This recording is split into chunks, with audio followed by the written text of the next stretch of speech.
Yung mga pasayo, bawal yun. Wala kang pang-cash pero gusto mo ng motor. So, hulugan or installment ang option mo. Alam mo bang sa installment ay meron ka bang ibang options bukod dun sa ipinipresenta sa'yo ng kasa o dealer? Tapos, mas tipid pa, wala pang hatak ang motor mo. Pag-usapan natin.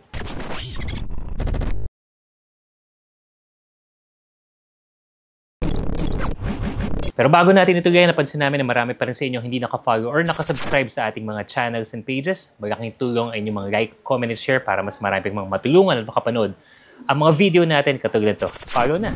Ang pinaka-ideal talaga pag bibili ng motor is pay it through cash. Kumbaga na pag-ipunan mo at pag binayaran mo ng cash, sa'yo na yung motor mo, wala ka ng intindihing utang, wala ka ng ibang bayarin, isang iya ka na lang. Wala ka pang interest na babayaran. Pero alam naman natin sa ating mga Pilipino, hindi lahat ay ganun ang sitwasyon. Karamihan sa atin, give by the salary, sa sweldo. Kumbaga, kinsenas katapusan lang talaga yung kaya nating i-produce na pera. Kaya naman, ang nagiging solusyon ng karamihan sa atin or ng halos lahat talaga sa atin is yung installment o kayang hulugan na financing na ino-offer ng mga kasa o kaya ng mga dealer. Sa video na to, pag-uusapan natin yan. Pero unahin ko na hindi ko sinasabi na masama ang umutang sa financing or installment na ino-offer ng mga kasa or dealership. Okay lang naman yun kung yun lang naman talaga ang option. This video is merely dedicated para magkaroon ka ng ibang option na maaaring hindi alam ng karamihan sa atin, pero mas makakatipid ka sa interest, mas advantageous para sa'yo, tsaka importante, wala pang hatak ang motor mo. Sa example na to, para mas makumpara natin yung mga advantages ng ibang mga hulugan or installment options na ipepresenta ko sa inyo, ay gagamitin natin yung Suzuki Access. Yan ang in na in yan. Ang daming gustong kumuha niyan. Yung bagong labas na classic scooter ng Suzuki. Yung standard variant niyan mga brother ay nagkakahalaga ng 84,900 kung yan ay babayaran mo ng cash. So yung presyo na yan ang magiging basehan ng ating mga competition para mas makita natin saan nga ba mas swak, saan nga ba mas advantageous para sa'yo, saan ka mas makakatipid nang hindi mo pala namamalayan na mas nakakatipid ka na pala. Kumbaga, ang dami mo palang advantages na i-give up dahil hindi ka nag-explore ng ibang options mo. Ngayon, pag-usapan muna natin yung payment schedule niyan pagdating sa financing, yung usual na hulugan sa kasa or installment. Ang mga amounts sa babanggitin ko mga brother ay pawang mga estimates dahil naiintindihan naman natin na bawat financing may iba't ibang mga payment schedules yan, may iba't ibang mga interest, pero more or less ganito ang itsura at hindi naman sila masyadong nagkakalayo-layo. We will also be conservative with the interest rate nang ipepeg natin siya ng mga over 2%, pero alam natin na may mga ibang mga financing options or hulugan options sa mga kasa or dealership na mas malaki pa dyan ang interest. Sometimes aabot yan ng 3.5%. Yung mga sobrang taga talaga, aabot pa yan ng halos 5%. So again, in this example, gagamitin lang natin ang mga 2.1% na example para mas madali sa computation, para mas maintindihan natin. Ngayon, following our example na 84,900 ang Suzuki Access, normally sa kasa magda-down payment kanyan. So for this, for computation purposes, ipipeg natin yung down payment natin sa 10,000 pesos. Tapos dahil hulugan ito, installment at hahawakan ng financing yung original ORCR mo na nakapangalan sa iyo, kumbaga, pero naka-encumbered yan or nakasangla sa financing. Kasi kapag yan ay hindi nabayaran, yun ang pinaka-security nila, hahatakin nila yung motor mo kapag nag-fail ka sa payments na dapat mo binabayaran buwan-buwan. So dahil dyan, merong tinatawag na chattel fee. Normally, nasa mga 2 to 4% yan ng SRP. So, in this example, we will peg it at over 3,300 pesos. Tapos, syempre, may mga documents yan, LTO documents, documentary stamp na babayaran mo para sila na mag-aasikaso ng papel mo. That sa motor na to, that normally amounts to around 2,500 pesos. So, all in all, ang ika-cash out mo is over 15,000 or halos 16,000 pesos. Again, financing option, yung pinag-uusapan pa lang natin dito. So, in 1 year, hindi ko na iisa-isahin yung amount, pero in 1 year, ang amortization niyan ay aabot ng about 7,500 pesos. Sa 2 years naman ay halos 5,000 pesos or 4,900. At sa 3 taon naman ay aabot naman ito ng almost 4,000, over 3,900 pesos. So kapag kinumpute natin yan, lahat-lahat ng binayaran mo, kasama yung down payment, kasama yung chattel, tas ito total natin lahat ng binayaran mo for the year. Sa 12 months na lang muna natin yung example, ang total na binayaran mo para sa motor, hindi na natin isasama yung mga LTO at documentary stamp for the registration of the motorcycle, aabot ka ng 106,900 pesos in 1 year. So, sa isang taon, ang interest na binayaran mo ay mahigit 22,000 pesos. Kapag yan naman ay kinuha mo sa 2 years, aabot ang total na binayaran mo ng over 133,000 pesos. At kung ikukumpara natin sa SRP ng motor na 84,900, ang total na interest na binayaran mo sa loob ng 2 taon ay papalo ng 48,800. Halos 50 mil kagad. Malaki rin talaga, no? And again, conservative pa tayo sa interest kasi nasa 2.1% lang yung ginagamit natin na interest ngayon. Ulitin ko, mas maraming kasa, mas malaki pa dyan ang babayaran mong interest. Kapag doon naman tayo sa 3 years, ang total na babayaran mo, all in all, is aabot ng 159,300 pesos. So, ang total interest na binayaran mo ay 74,400 pesos. Ang laki, di ba? Ulitin ko, ang SRP lang ng Suzuki Access Standard is 84,900. So, parang 10,000 na lang ang diferensya. Nagkaroon ka pa or nakabili ka pa sana ng isa pang Suzuki Access. Malaki ang interest ng financing, ng mga in-house financing sa mga kasa, sa mga dealership, sa ganito. Uulitin ko, yung interest na ginamit natin dito is tipid pa, 2.1% pa. Sa iba, mas malamang mas malaki pa, naaabot ka ng 3%, 3.5%. So imagine mo, medyo malaki talaga yung tubo. Pero karamihan sa ating mga Pilipino, kumbaga dun nagre-result na yun na lang yung option eh. Wala akong pang cash, so go na ako dun sa in-house financing. Kaya naman natin ipepresenta itong isa pang option para sa inyo para magkaroon kayo ng iba pang pwedeng pagpilian kung saan mas makakatipid ka. Wala ka pang cash. Ito naman yung isang i-discuss natin na option. Yung personal loan o kaya cash loan sa bangko. Sa cash loan sa bangko, iba ang structure na to. Yung requirements niyan would almost be the same dun sa financing. Kasi ang usual requirements lang naman is really valid IDs, proof of billing, saan ka nakatira, Meralco, PLDT, yung mga ganun. At saka proof of income. Pwede yung COE na may compensation or kumbaga naka-indicate nun kung magkano kinikita mo o kaya naman yung payslip mo. Normally, yun lang naman more or less ang mga requirements. They may ask for other supporting documents as well. Ngayon, ang cash loan ay ito yung method na ikaw mismo ay mangungutang sa bangko. So instead sa na in-house financing ka mangungutang or sa kasa, sa bangko ka mag-a-apply ng loan. At hindi motor ang ilo-loan mo, kundi cash. Ang tawag ng iba dito, cash loan, yung iba salary loan, yung iba personal loan. So once you are approved dito sa bank loan na to, ay maaari mo nang gamitin yung cash na ibibigay sa'yo ng bangko para maipambayad mo naman sa motor or sa dealership kung saan mo kukunin yung motor mo. So para ka na rin nagkaroon ng pang-cash payment kahit wala kang ipon, pero hulugan mo siya kukunin at sa mas mababang interest. Paano nga ba yun? So following our example, sundan pa rin natin yung presyo ng Suzuki Access Standard na 84,900 pesos. Dahil parang cash mo na nga siya kukunin, hindi mo na kailangan magbayad ng shuttle fee at wala na ring down payment kasi nga buo mo na babayaran yung SRP ng motor. Normally sa cash loan, papalo ang interest rate ng mga 1%, more or less 1.3% to be safe. Kumbaga, mataas na yung 1.5%.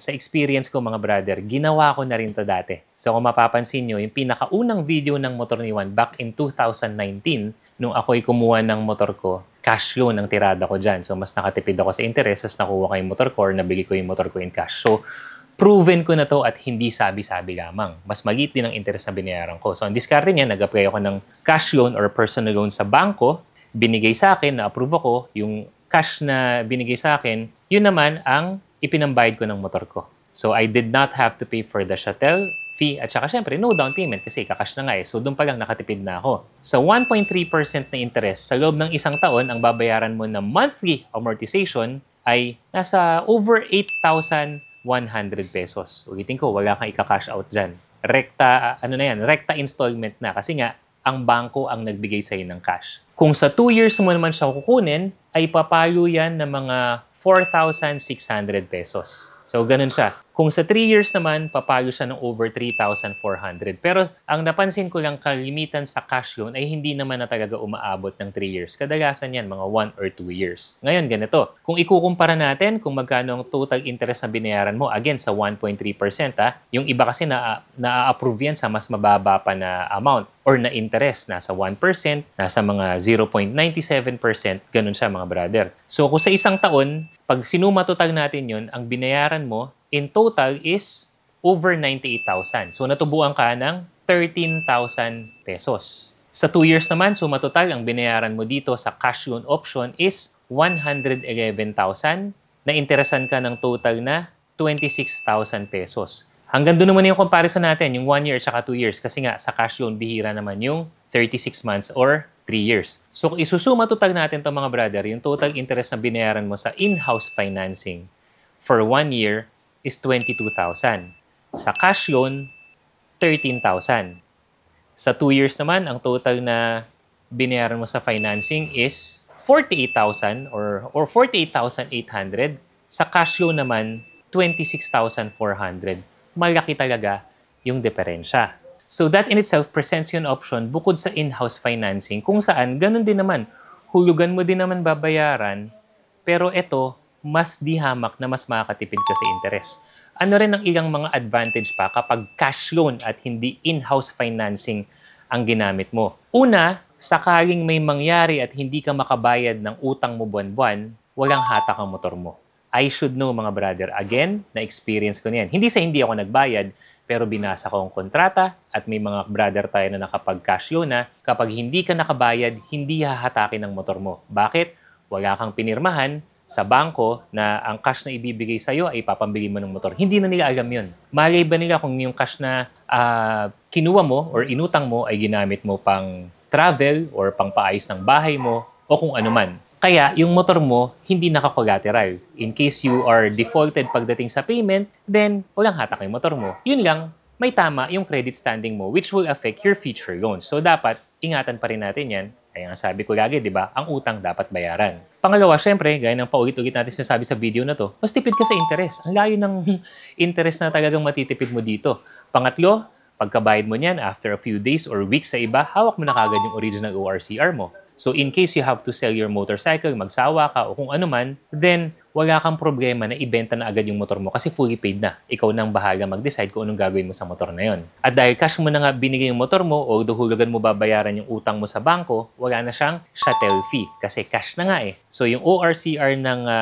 motor mo ay hindi nakasangla sa financing. Ang ilan naman sa mga advantages ng cash loan is kadalasan mas stricto sila pagdating sa requirements. So, kailangan mo talagang kumpletuhin yung requirements mo kung ano yung ididikta ng bangko. Pero again, kadalasan yan is kailangan ng valid ID, proof of income, proof of billing, and maaari silang humingi ng other documents pa. And kadalasan syempre sa cash loan, kailangan regular employee. Kailangan din ma-produce mo yung mga documents na kinakailangan nila. Pag wala, talagang hindi ka ma-approve. At versus sa in-house financing, mas matagal ang proseso ng cash loan. Kung sa in-house financing, maaari ka ma-approve ng 2, 3, 4 days. Matagal na yata 1 linggo. Sa cash loan, depende kung magkano hinihiram mo, maaaring umabot yan ng 2 weeks o higit pa. Samantalang sa in-house financing naman, ang pinaka-advantage ng talaga ni in-house financing is mas mabilis ang approval. Minsan 1 araw meron na. At hindi sila ganun ka-stricto pagdating sa mga dokumento. Kasi kadalasan yan or maraming pagkakataon na yung mga ahente pa, yung mga sales agents pa ang gagawa ng paraan para magkaroon ka ng dokumento. Ganun siya.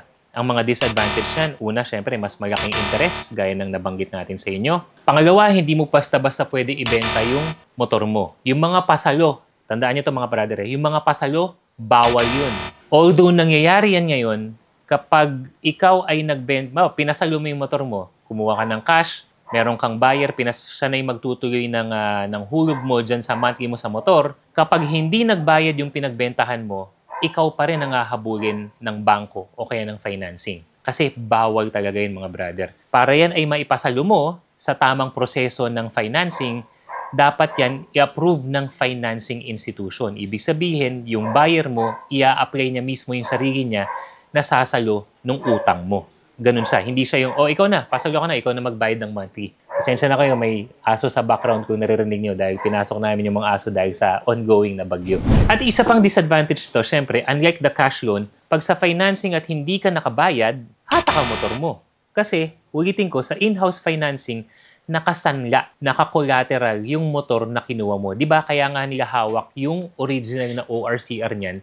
Dahil kung di ka makabayad, yun yung habol nila. Hindi mo yan basta-basta maibebenta, maibidespatcha o kung ano man. Dahil yung legal papers ng motor mo, hawak ng financing institution. Kadalasan, in 2-3 months, o higit pa, pag hindi ka nakabayad, hahatakin na nila yung motor mo. So kung ano man yung nabayad mo sa motor mo, goodbye na yun. Para ka lang nagrenta. Walang property na napunta sa'yo. Ang ilan sa mga bangko na nagpapa-cash loan or salary loan, mga brother, actually halos lahat naman yan eh. Depende na lang yan sa interest rate o kaya depende rin na rin yan sa strictness of approval. Pero meron yan. Kadalasan, sa mga experience ko na, lalo na nung empleyado pa ako, East West, China Bank, China Trust, BPI, at iba pa. Again, yung mga iba nagpapakash loan din yan. Pero yan yung mga madalas nag-o-offer sa akin noon. Sila pa yung tumatawag, bago sumumutang, ganito, ganyan. Lalo na kapag maganda ang credit standing mo. Kapag na-establish mo na yung pangalan mo, nagbabayad talaga ng utang on time, yung mga bangko pa mismo mag-o-offer sa'yo. Pero just in case wala kang matanggap ng mga offer sa bangko, kahit wala kang account sa bangko, pwede kang mag-apply sa kanila. Ang gagawin lang naman yan, ipapasa mo yung mga requirements na kailangan nila, and kadalasan, they will ask you to open an account with them. Halimbawa, BPI ka umutang, wala kang account sa BPI, kadalasan papa-openin ka nila ng account sa kanila para yung utang mo ay kumbaga through that account mo babayaran yung tinatawag na auto-debit or auto-deduction na. Ulitin ko mga brother, hindi ko sinasabi na masama ang in-house financing. Maraming Pilipino natutulungan yan dahil nga yun ang kaya nilang bayaran eh. Yun ang option available sa kanila. Pero I'm just presenting you with another option na maaring applicable sa'yo. Lalo na kung ikaw ay regular naman sa trabaho mo at saka meron ka namang mga dokumento na maisasubmit sa bangko with regard sa mga requirements na to. If you met all these qualifications, then cash loan ka na lang mga brother, tapos hindi ka naman talagang makakahintay na makaipon ka pa. Mag-cash loan ka na lang, mag-personal loan ka na lang sa bangko dahil nga mas maraming advantage versus the in-house financing. Mas tipid ka pa at the end of the day. Marami pang mga ibang payment options pagdating sa installment, pero yung mga payment options na yun, mga napag-usapan na natin yun sa iba pang mga videos natin eh. At saka hindi lahat ng dealership ay nag-o-offer ng ganun. Katulad nung GCash, yung GGives, GLoan, yung Home Credit, yung ShopeePay or SPayLater, lahat ng yan pwedeng pambili ng motor, pero wala akong alam na ibang dealership na nag-o-offer niyan, kundi sa Motochangi PH lang talaga. At saksi naman yung mga nakabili na ng motor dito. Ultimo Credit Card, meron din si Motochangi PH. Pero kung malayo kayo sa Motochangi PH, hindi kayo makapunta o kaya naman sadyang wala kang ng mga options na yun, pero pwede kang mag-cash loan, then these are the options na pinipresenta natin sa inyo na baka sakaling makatulong na mas makatipid, mas mapaginhawa yung buhay nyo o kaya naman mas mapabilis yung pagkuha mo ng motor dahil alam mo, once you get your motorcycle, mas makakaginhawa na sa buhay mo at sa buhay ng pamilya mo. So yun yung video feature natin sa araw na ito mga brother. Sana nakatulong to at kung nakatulong to, sana ma-share mo sa kamag-anak mo, sa tropa. Baka naman qualified sila at ma-explore nila itong option na to. So again, para hindi ka magpuhuli sa mga ganitong klase ng tips, reviews, and updates, be sure na nakafollow kayo sa lahat ng mga social media pages natin, katulad ng TikTok, Facebook, Instagram, and YouTube. See you next video mga brother. Sige.